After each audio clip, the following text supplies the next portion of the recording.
Hello, শুন, ওই যে গাড়ি যে পোলারে ঠিক করছে আর 50,000 টাকা দিয়ে দে। স্যার অনেক কষ্ট করছে। আর ওই যে শহীদ আইছিল, ওর কি সমস্যা, ওর 2 লাখ দিয়ে দে, বুঝছিস? আর আপনি ক্যাশ খুচরা আইস না, ঝামেলা আছে। তারপর ওই যে আর কে এলো, ওই যে গরু কিনতে একবারে টাকা ছিল 3 লাখ, হ্যাঁ 3 লাখ দিয়ে দে। আর তোর লাগলে তুই 1,000-25,000 টাকা খরচ কর। কি রে, তুই এত টাকা পাইলি কই? তুই না সমস্যায় আছিস, তোর গাড়িতে সমস্যা, কত সমস্যা, তুই টাকা ঋণ, তুই এত টাকা পাইলি কই তুই?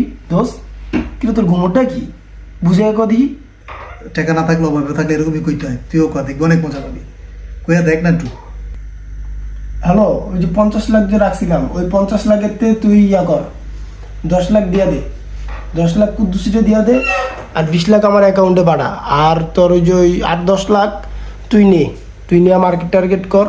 আর ওই যে কালকের যে তোর 90 লাখ টাকা, ওই 90 লাখ টাকা কিন্তু তুই গোছায় রাইস, বুঝছস?